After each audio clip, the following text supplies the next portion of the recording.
computer မှာ Z installation လုပ်ကြည့်အဲ့တော့ browser တစ်ခုခုသွားမယ် Google သွားမယ်Google ရောက်ပြီဆိုရင် HAMPP SAM လို့ရိုက်လိုက်ဒီမှာ Apache friend.org အဲ့ဒီကနေဆရာတို့ download လုပ်မယ်ပေါ့ဒီ link ကိုသွားလိုက်ရင်ဒီမှာသူကတော့နောက်ဆုံး version ပေးတာပေါ့နော် Windows ရဲ့ Linux ရဲ့ဒါ Apple MacBook တွေအတွက်အဲ့ဒီမှာတခြား version တွေကြည့်ချင်တယ်ဆိုရင်ဒီနားလေးမှာနော်other version ပေါ့ download other version အခြား version တွေတွက်ကြည့်အောင်ဒါဆိုရင် Windows အတွက်သူက8.0 8.1 trail 822ဆိုပြီးတော့သူကဒီမှာ3ခုချပေးထားတယ်ဒါ Windows အတွက်ပေါ့နော်ဒီအောက်မှာဆိုလဲဒါ browser အတွက်ကဒီ version ပေါ့ဒါ Linux အတွက်ကဒီ3ခုပေါ့ဒါ Mac OS 8ပါလဲသူဒီ3ခုချပေးထားတယ်ဆရာတို့က Linux တို့ဒီ Mac OS 8တို့မလို့ခြင်းဘူးလောလောဆယ် Windows အတွက်ဆိုရင်ဒီ version 3မျိုးတွေကဒီနောက်ဆုံး version လေး download လိုက်ပြီပေါ့နော်အဲဒီမှာ64 bit ဒီကောင်လေး download လုပ်လိုက်ပါဒါနှိပ်လိုက်ရင်ဒီဘက်မှာ new tab ပေါ်လာမယ်ဒီဘက်မှာကျတော့သူက download လုပ်နေမှာနော်အဲ့ဒါပါနေအောင် okay your download will start shortly ဆိုပဲဒီနားလေးမှာပြတယ် okay ဒါဆိုရင်တော့သူကဒီနေရာမှာ down သွားပါပြီပေါ့နော်ဒီမှာစ down နေပြီပေါ့ဒါလေးကိုစောင့်အောင်ပါဒီဘယ်လောက်ရှိမလဲဆိုတော့150 megabyte ပေါ့နော်ဒါပြီးတဲ့ဒီစောင့်သူ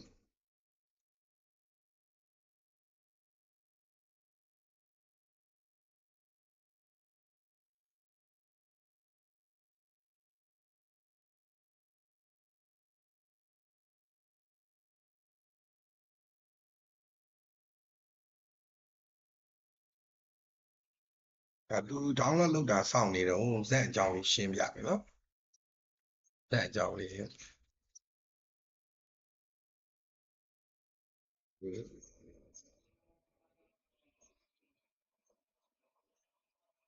ဒီမှာတော့ဆရာတို့ဒါဇက်က download လုပ်နေမပြီးသေးဘူးเนาะ version 8.2 ကို download 8.2.3 ပေါ့အဲ့ချိန်မှာဒီ Z ရဲ့အကြောင်းလေးပေါ့ဒါနာမည်ကတော့ HAMPP ZAM X ဆိုတာလေးရတယ် cross platform cross platform ဆိုတာ Windows မှာရော Linux မှာရောMacBook တွေမှာပါ run လို့ရတယ်ပေါ့เนาะ A ကတော့သူက Apache ဆိုလိုတာ web server ပေါ့လေ web server အနေနဲ့အလုပ်လုပ်ပြီးမှာ M လေးကတော့ဒီမှာတော့ MariaDB လို့ခေါ်တယ် database ပေါ့အရင်တော့ဆရာတို့ဒါဟိုနဲ့အတူတူပါပဲ MySQL database server MySQL database server အနေနဲ့သူကအလုပ်လုပ်ပြီးမှာအဲ့တော့ကိုကွန်ပျူတာကweb server ဖြစ်သွားမယ် Apache တင်လိုက်တဲ့အတွက် MariaDB MA လေးပါသွားတဲ့အတွက်ကိုကွန်ပျူတာကdatabase server ဖြစ်သွားတယ်ပေါ့အဓိက MariaDB ဆိုတော့ MySQL ပါပဲနောက် P လေးနောက်တစ်ခုရှိတယ်ပထမ P ကတော့ PHP ဒါကတော့ဒါ programming language ပေါ့နော် programming language နောက်ဒုတိယ P လေးကလည်းပါတယ် PR ပါဒါလည်း programming language ပဲဟုတ်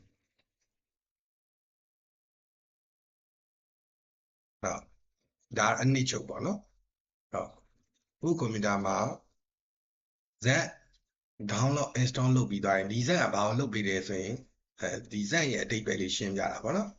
cross platform ဖြစ်တဲ့ A လေးက Apache ကိုကိုစားပြုတယ်ပေါ့နော် web server ဖြစ်သွားမယ် admin လေးကတော့ဒါ MariaDB အရင်တော့ဒါ MySQL ပေါ့လေပိုင်ရှင်ကတော့တယောက်တည်းပါပဲနောက် P လေးကတော့ PHP backend programming language အနေနဲ့အသုံးများရတယ်ပေါ့နော်နောက်ထပ် P လေးကတော့ပါတယ်သူလည်း programming language ပဲဆရာတို့မြန်မာပြည်မှာတော့သိခင်မစားဘူးပေါ့နော်ဒီ PHP ကတော့လူသိများတယ်အသုံးလည်းများတယ်ပေါ့ဒါ Z installation လုပ်ပြီးသွားရင်နောက်ပိုင်းဘာတွေဆက်လုပ်လဲအဲ့တော့ကြည့်ရအောင် okay ZAMP installation လုပ်တဲ့ Google ကိုသွားဒီလိုမျိုးလေးရေးမှတ်ပေးလိုက်နော်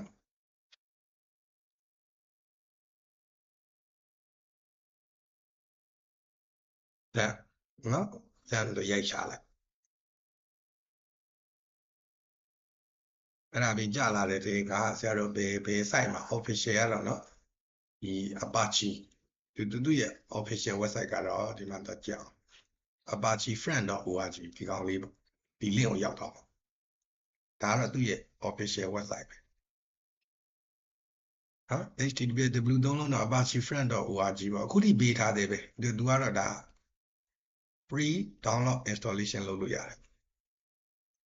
ဘယ်ချိန်ရက်သွားမလဲတော့မသိဘူးအခုထိတော့ဒါဆရာတို့သုံးနေတာ free ပေးထားသေးပဲဒီမှာသွားလိုက်ရင်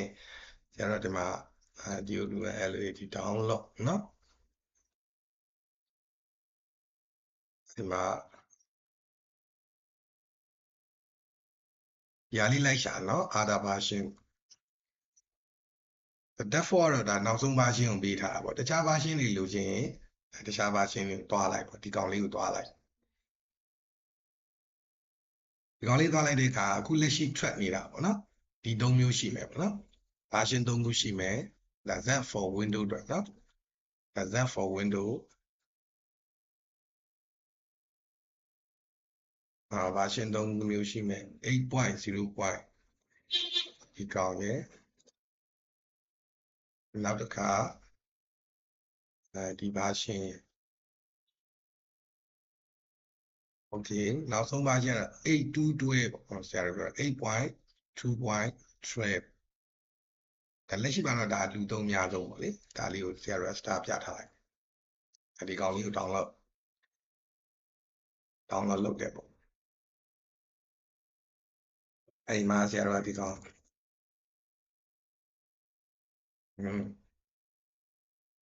ဒါနောက်ဆုံး version ပဲယူလိုက်တယ်ဆိုတဲ့သဘောပေါ့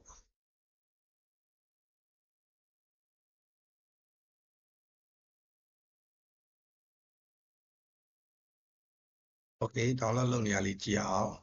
150 megabyte လောက် down ရမှာဟုတ်105 mega 100တော့ကျော်သွားပြီပေါ့နော်ခဏစောင့်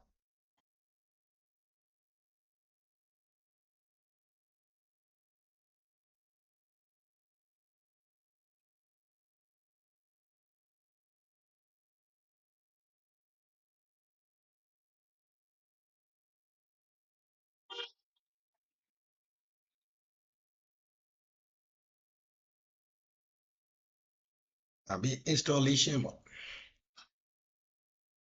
installation ဆက်လုပ်မယ်နော် installation ဘိုင်းမှာဆိုရင်တစ်ဆင့်ချင်းသွားလိုက်တာပေါ့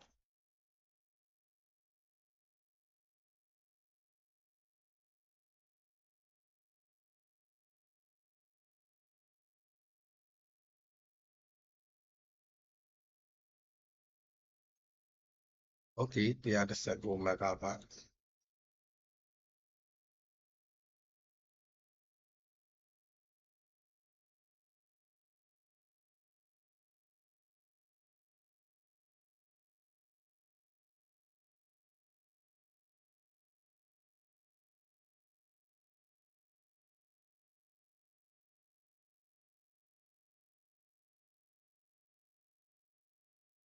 installation မလုပ်ခင်ကိုစဉ်းစားရမှာเนาะသူကစဉ်းစားရမှာ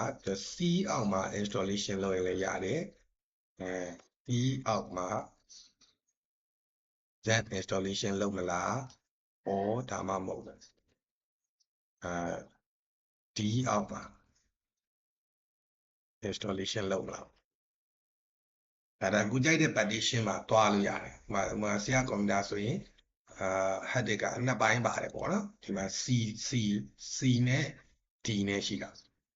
ဒီမှာတော့ Windows 11 Pro C ပေါ့ Drive C ပေါ့ဒီကောင်ကတော့ data D ပေါ့C ပေါ်မှာ installation လုပ်ရင်လည်းရတယ် D ပေါ်မှာ installation လုပ်ရင်လည်းရတယ်ဆရာ C ပေါ်မှာတော့ငကို version အဟောင်းလောက်ထားတာရှိတဲ့အတွက်အခု D ပေါ်မှာပဲ installation လုပ်မှာအခုလုပ်ပြမှာနော်ဒါကိုဆက်မှာကြိုက်တဲ့နေရာမှာ installation လုပ်လို့ရတယ်အခုကတော့ဆရာကD အောက်ပါ that installation လုပ်ချင်တယ်နော်ဒီဟာကိုရွေးလိုက်တယ်ဒါမင်းတို့ကြိုက်တဲ့နေရာမှာ installation လုပ်လို့ရတယ်နော်